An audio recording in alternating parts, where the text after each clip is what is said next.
Story 1. Anyone self-aware enough to acknowledge that they were a bully is probably going to regret it. However, most people are not that self-aware. Story 2. I remember joining the group that picked on an Indian kid in high school. They targeted him because he smelled different. His mom cooked real food, which likely permeated his clothes, and his dad was a teacher there. I joined because I wanted to fit in after being an outcast all my life. He was almost a social pariah. I think about him often and feel horrible. I couldn't find him on social media to apologize, having looked once a year or so every time it haunted me. Gabriel from Bravo, if you're reading this, on behalf of the whole school, we are truly sorry. Story 3. I was a bit of a bully in elementary school, mostly because I hadn't fully developed a conscience. I used to hurt other students, say mean things, and group up on them. I do regret it. However, most of the people I picked on I grew up with, so I was able to change my behavior and treat them respectfully as we got older. It doesn't undo what happened, but at least they have closure knowing that I didn't grow up to be a negative influence for life. Around age 12 is when I had a major change and began to really think about how my behavior affects people. Story 4. I was bullied in high school. My bully played baseball and led our high school team to the city championship. Shortly after graduation, he was drafted into Major League Baseball. He went on to achieve fortune and fame, but was later found dead from an overdose in the recreational vehicle he was living in behind the stadium. He never apologized. When I heard of his passing, I had two reactions. I felt bad for his family. He had a wife and kids. I also felt anger. Karma can be unforgiving. Story 5. I was bullied quite badly, and I think this was partly what led me to bully one kid in particular. Many years later, I sent him a message apologizing. He did not deserve that at all. Story 6. I never thought I was a bully until one of my friends confronted me. I would have described myself as sassy and sarcastic, but her experience of me was that I was mean. My siblings were bullied in school, and I think I developed a sarcastic persona to defend myself. I'm very grateful my former friend called me out, as it definitely woke me up. Story 7. As a victim of bullying, I unfortunately found a weaker individual to target myself. I have always felt terrible about it. I'm sorry, Ross. Story 8. Hurt people hurt others. I had a narcissistic mother and two older sisters who bullied me because they didn't know any better.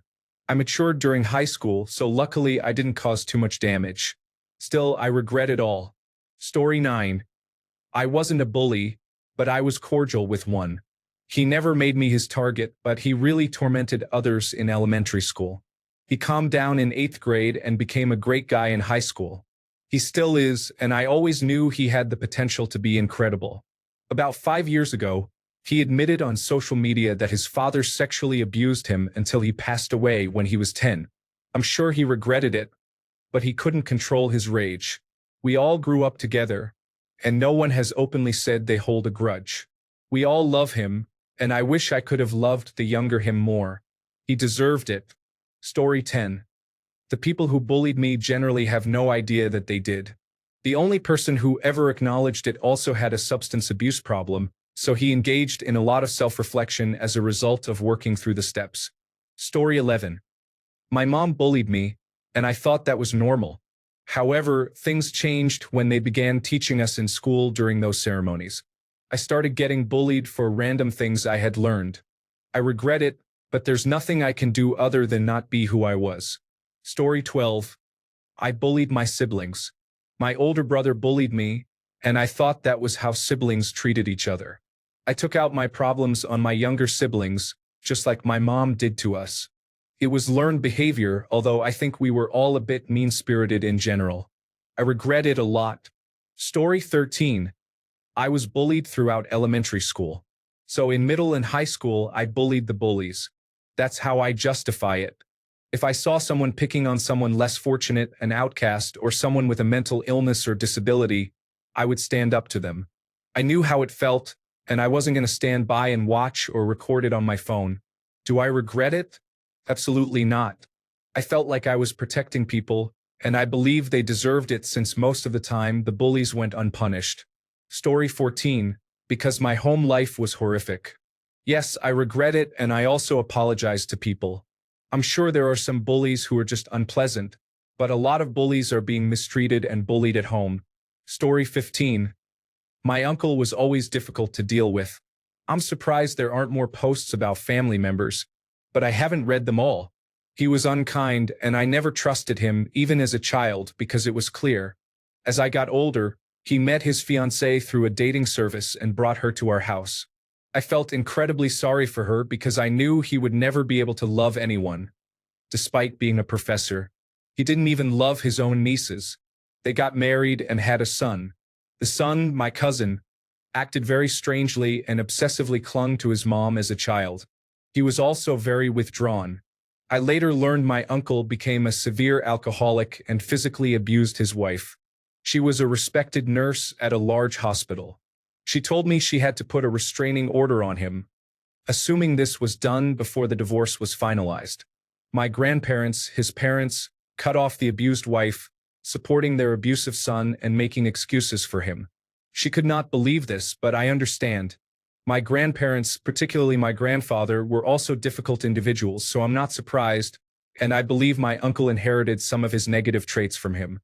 If I ever see my uncle in the afterlife, I would confront him. Story 16. I am not a bully, but I definitely regret being too nice and a pushover. Very few people deserve the authentic me. Story 17. I didn't realize I was bullying. I was being bullied and tried to develop a tough exterior and a quick response. This sometimes made me the bully. Of course, I regret it. Story 18. I confronted my bully a couple of years ago. I did this when I was 53. He bullied me from the time we were in 7th grade all the way through high school graduation. He claims he does not remember doing it. I learned that he had a rough childhood at home, and I guess I was just an easy target. Yes, he made my life hard, but at the same time, his bullying made me stronger and shaped who I am today. I guess being bullied can lead you in two directions, and I am thankful that I took the positive path and did not do something I would have regretted.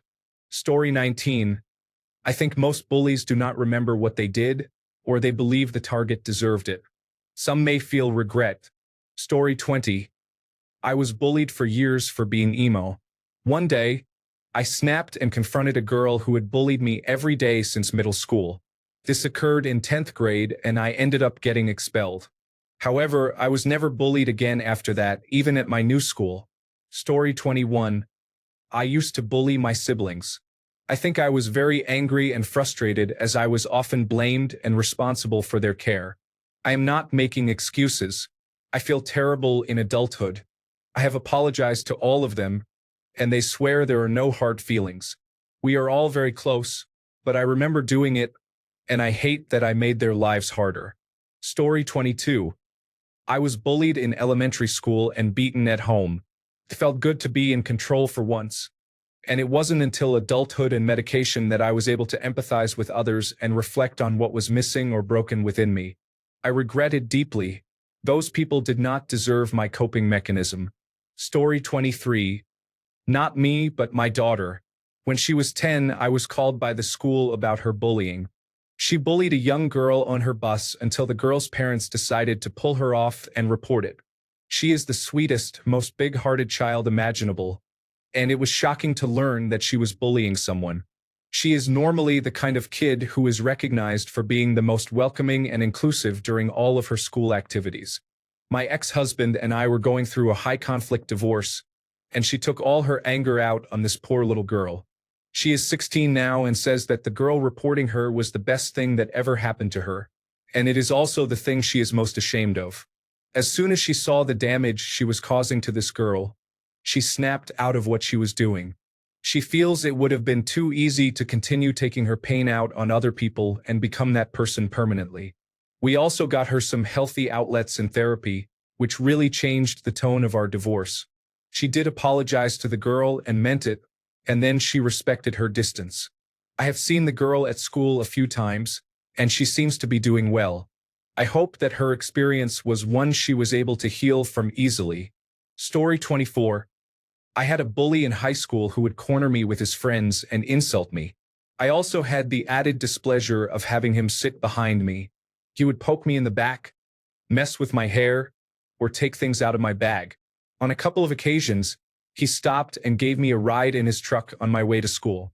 Once, during a quiet period in class, my stomach growled loudly, and everyone heard it. I was embarrassed, but he handed me a piece of candy. While I do not excuse his behavior, looking back, I think he was a complicated person with troubling tendencies. Right after graduation, he got drunk and waved a shotgun around at a party. The police came and shot him. Story 25. I saw the fear and liked it. I grew out of this by the time I was about 10 or 11, and yes, I feel bad. Story 26. I was a nerdy-looking kid, and when I got to high school, a group of players from the football team tried to pick on me within a month of starting school. It went on for about a month until I got steel-toed Doc Martens. Then I had a couple of talks with the principal about bullying, but no one bothered me. After one player got kicked in the shins and told to leave me alone, the rest kind of followed suit. Don't get me wrong. I was a bully and those kids were afraid. I would charge and kick anytime I saw them, but they stopped. It was fun, though. After I got the steel toes, bullying your way out of being bullied is the best way to deal with bullies. Story 27. I wanted to fit in and be accepted. I aged out of that desire around 16. It never felt good, and I still feel regret about it today, almost 30 years later. I got the reaction I was looking for from my peers, I suppose, which probably fueled it. There was one heavy-set, red-haired girl I remember following around while she cried, saying mean things to her to get a laugh for about 20 minutes. She tried to walk away in tears, and I, being inconsiderate, just followed her. What was wrong with me? Why did everyone else join in? Sure, it was 5th grade, but that's no excuse. I sometimes think about her and hope she's doing well and doesn't think of me as much as I think of her. I feel awful about it to this day, and it's a shame I will carry with me until I die. There were some others, mostly my younger sister's boyfriends, but none stand out like that poor girl. I regret my actions. Story 28. I bullied a few boys physically for about a year and a half in elementary school. I'm a girl and never thought I was really hurting them or even could. I thought of it as playing and picking on them in a teasing kind of way. In the 1990s, there were a lot of girl bullies in the media who weren't treated negatively by the narrative, like Angelica in Rugrats and Helga in Hey Arnold. They were not heroes for sure, but they were portrayed sympathetically. I had a lot going on at home, and any friends I made moved away for several years in a row, so I was lonely and didn't have anything to do during breaks. One day, one of them asked me why I kept doing it. He seemed really tired, and I abruptly realized no one else was having fun, so I stopped. I still feel bad about it. Story 29. I used to bully a girl in middle school. I didn't think much of it at the time. I thought it was cool. Later, I realized my mistake after many years and even apologized to her. Story 30. Sexually assaulted at 8, I didn't know how to tell anyone. Not in the culture I was raised in. Usually, we are just told to be quiet or the abuser is defended over the victim. It's even worse for girls and women. It is a lot better now. My parents also get easily angry. I mean that in a physical sense for my dad and just a lot of screaming from my mom. They don't know how to apologize for their wrongdoing, and when they're in a bad mood, I just get neglected all day. But on other days, they are extremely caring. It's bizarre. At home, all my life, I had to tiptoe around everything in fear of upsetting people, even my 2 little sisters. One just gets upset and shuts down all day without saying a word. The other one will start crying to get her way. I'm exhausted. I always try to uplift everyone's mood, but it feels like nothing changes. As a result, I get into fights because I'm always angry. I regret it every day. Story 31. I wasn't really a bully, but I did have a wannabe mean girl streak in middle school. I was on the lowest rung of the social ladder within the clique and was often bullied in mean girl ways by the other girls. To maintain any friendships, I would often gossip or plant seeds of dislike towards those at the top of the social hierarchy. By the end of middle school, things turned out okay. Most of us were friendly towards each other, and I had some solid friendships, managing to become fairly well-liked. Unfortunately, the girl who was identified as the leader of the group was left without any friends at all. It was a rotten thing to have done, as I played a significant role in getting her ostracized. In hindsight, I'm sure she was not the ringleader of the bullying I experienced, but rather the one that most people wanted to be friends with, which made them feel the need to be mean to me to establish their position in the hierarchy. The only instance I remember being openly mean was to a boy who asked me to be his girlfriend. He was not considered cool, and it embarrassed me to be asked out by him. I told him he was a nerd to distance myself from him. I felt guilty for years and apologized when we got older, and he said he had no idea what I was talking about. So there's that, I guess. Story 32. I was mean to an overweight girl in elementary school. I was a brat at that age. As an adult, I see a child myself who lived in trauma and would do anything to be liked. If I see my kids reacting the way I did, it raises a concern, not a justification. I have searched for the girl on Facebook as an adult to apologize. I became very quiet and nice after elementary school and always go out of my way to make people feel comfortable now. Story 33. Born with a challenging medical condition. I always viewed myself as a burden. I was afraid that friends and family would leave me behind because of this, so I tried to appear overly confident, physically strong, and edgy to hide my insecurity. Looking back, I did and said many embarrassing things. I cared too much about what others thought of me and how I appeared in their eyes. I hurt other kids for no reason in an attempt to seem cool and expressed hurtful words toward them. When I outgrew that angst in high school, I found myself with no friends and lacking the social skills needed to make new connections. Story 34. I was a bully to my sister, and I deeply regret it. As a child, I couldn't control my anger, and my parents' inconsistent parenting did not help. Eventually, I grew up and learned to manage my anger. Story 35. I bullied a kid in high school for a couple of weeks at the start of the term. Later on, I apologized to him and he became my best friend. After more than 20 years, we are still good friends. Story 36. I guess I was brief when I was a kid. It was meant to be a game between two groups of friends, a joking rivalry where we were a bit mean and would chase them around. When I realized they weren't having fun anymore, I stopped. I'm not going to pretend that I led the way to peace on the playground. It's not difficult to get children interested in a different game at recess. This was when I was around 8 or 9. Kids don't always understand right away, but they generally change course once they do. Story 37. Because I felt powerless at home being abused by my siblings while my parents were under the influence. I was a very angry child. I have changed, and I regret my past behavior. Story 38. I was bullied mercilessly as a child. I found that the only way to stop the bullying was to become a bully and associate with that crowd. I regret it to this day. I behaved poorly until my late 20s. I'm now 39. Story 39. I was ridiculed by some kids who were higher on the social ladder, and in turn, I did the same to those who were a bit lower than me. It never felt good, but it was better than being the target. Thankfully, I grew out of this behavior by senior year. I try to be as kind as possible now and do my best to discourage that kind of behavior around me. Story 40. I was a bully in 9th and 10th grade. I was very depressed. Life at home was difficult, and I took it out on the people around me. I grew out of it halfway through 10th grade. Story 41. I was a bully to my older sister as a child.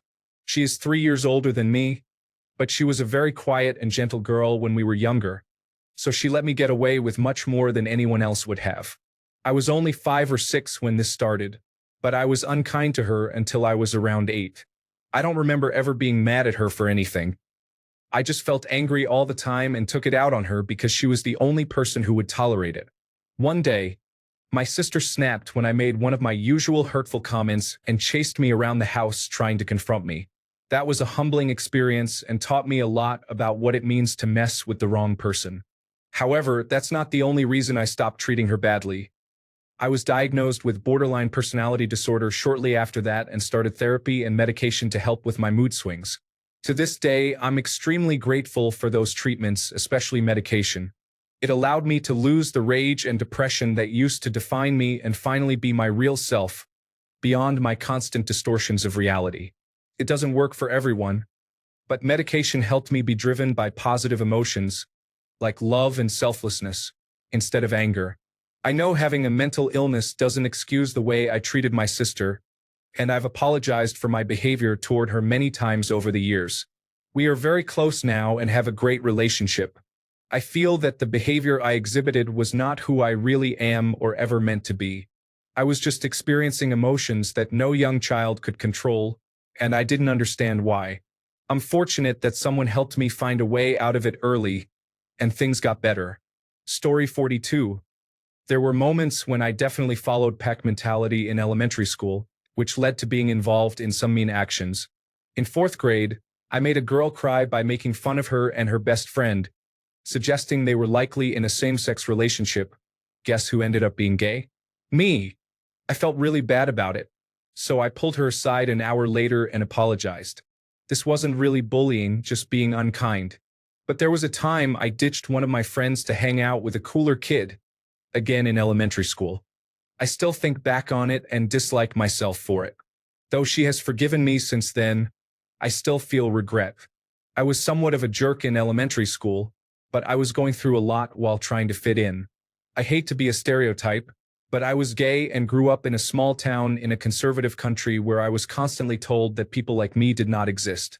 So, I tried really hard to fit in, which led me to do harmful things. I came out in 8th grade and lost many friends, was shunned in high school, and eventually started hanging out with better people who accepted me. I became much happier and stopped engaging in negative behaviors. Story 43. In middle school, I was friends with a couple of kids who bullied others, and I would hang around them and participate in some way. My memory is hazy, but I distinctly remember hearing one of the kids we bullied say to me, "I thought you were my friend." That made me realize I was behaving poorly. I still don't remember how I ended up getting out of that friend group. I can't tell if I repressed some of those memories or genuinely don't recall. Middle school was difficult. Story 44. I wasn't the bully, but I would definitely join in on the verbal part because I was afraid to be on the other end. This doesn't justify anything. I was just a misguided kid because I was socially awkward. I am smarter and better now, but the regret cuts me deeply emotionally. While I don't think saying I deserve it is healthy, I do acknowledge that I have to take responsibility for my actions. Story 45. In 1st grade, I mistreated a classmate who was overweight. I came from a difficult home life and resented my father, who was often unkind to me. I only remember the classmate's first name, Marcus, and have tried various ways to find him to apologize, but I haven't been successful. He moved away around the 3rd grade, I believe. If you were that kid in a small town in Idaho in 1999, I sincerely apologize. Despite my struggles, my actions were not justified. Story 46. I regret my past actions. I faced difficulties and didn't learn how to handle them for a long time. I hurt people I didn't even know. Others talked about me, avoided me, and distrusted me. I feel like I sabotaged my life by behaving poorly and missed out on significant developmental milestones by isolating myself. I may not have the clearest answer as to why this happened, but what I understand is that I was bullied, neglected emotionally at home, and unable to express my pain. I initially lashed out in violence as a misguided form of justice for myself, but continued to unleash my anger on those who disrespected and insulted me. I had no respect for authority because they chose to hurt me instead of helping me, and I resented them for protecting those who antagonized me. I chose to change because I was angry and lonely, and I didn't want to remain that way. I had to let my pain go. I had to admit I was wrong and ask for forgiveness. This is hard, especially when you seek justice for yourself. Choosing peace is difficult, but it is ultimately better. Story 47. Because I was bullied at home and didn't really know better, I regret it and still feel like I should have somehow risen above it. I never did anything terrible, but I did stab someone too hard with a pencil in 4th grade once. The teacher switched seats and the child later transferred schools. After that, I was just a rude girl or mostly kept to myself and maintained my distance from my peers. Story 48. I had a mean attitude towards a very smart but gentle classmate in high school, which was an all-boys private Catholic school. Even our homeroom advisor didn't scold me. He was just bemused the one time I pointed out that my classmate was wearing a bra. He wasn't. It was just an undershirt. I am thinking about him now and can clearly see his face. I would hug him to apologize sincerely today, especially now that my only son is struggling with gender issues and cannot find love. Story 49. I was an online bully, harassing people and invading their social groups. Ironically, I bullied individuals who were quite similar to me, targeting them for being cringe because I had been bullied by my father for the same reason. I was very homophobic and transphobic, which is ironic since I identify as gay and transgender now. Part of my behavior stemmed from deep resentment I was trying to manage. My father held strong prejudiced views, and I knew he wouldn't accept me if I were transgender. Therefore, I felt the need to bully and harass people in the LGBTQ community, convincing myself that I was not like them or that I was superior in some way. I wanted to exert control and humiliation over others, as it seemed to align with what brought closure to my dad. Story 50. Yes, very much. I did it once. In 5th grade, I fought with the new student to impress my classmates. I regret it 50 years later and wish I could apologize. Story 51. Because everyone else was doing it, I regret joining in. The worst example of bullying I remember was on the school bus. A constantly bullied kid got on the bus, and one person started chanting, "Gay alert, gay alert, gay alert." By the 3rd chant, everyone was joining in. It was really mean. Story 52. I thought it was normal behavior because of how my brother treated me. My parents had a mentality of "I don't care who started it." So there was no penalty for being the aggressor, a mindset that followed me into school. Combine that with the fact that I was bigger than all the other kids, and you can predict the result. The ironic thing is I never knew I was a bully. I thought my victims were my friends. Years later, they told me they were only nice to me because they feared me. Of course, I regret it. These were guys I valued as childhood friends, who told me I hurt them throughout much of their youth.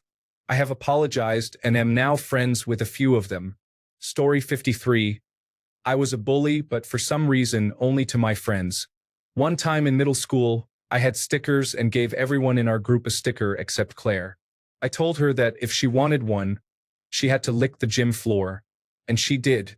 My style was to single out the girl who was already a bit different, usually nice enough and a little annoying, so no one would turn on me for being mean to her. In a strange way, it often established me as the leader of my friend groups. I really have no idea why I was like that, other than blaming my mom. She was somewhat self-centered and often bullied me, so I reenacted that behavior with my peers. I definitely feel bad about it. The crazy thing is that when I moved to a different school district for high school, I never acted like that again. Even when I became friends with a mean girl, I was the shy, sweet girl of the group that everyone trusted. Story 54. I was the recipient of many bullies throughout my time in school. I even received a few beatings from them because one of their friends thought it would be funny to make up a lie and told them I said something negative about their mother. I will never forget how difficult high school was. I have no hate for those individuals. Karma would have served them in one way or another. Story 55.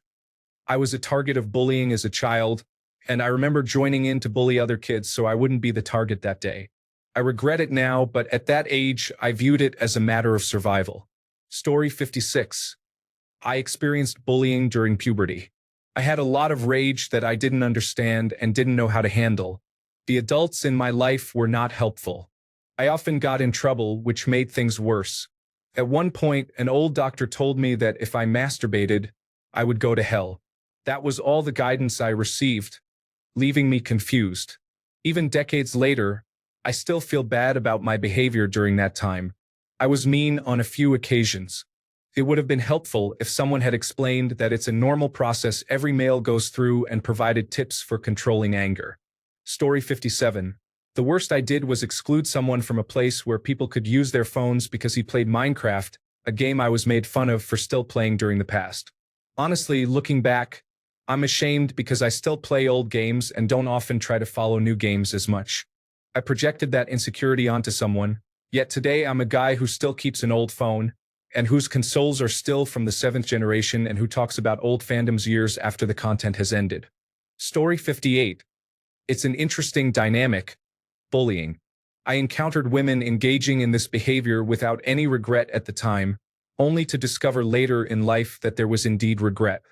For me, it was entirely oblivious. For the women involved, there was a lot of shame and regret. Story 59, to fit in and have friends, and no, I don't regret it. It was the norm in my school to make fun of each other. Thanks a bunch for sticking around till the end of the video. Remember to subscribe, and until next time, stay awesome and goodbye.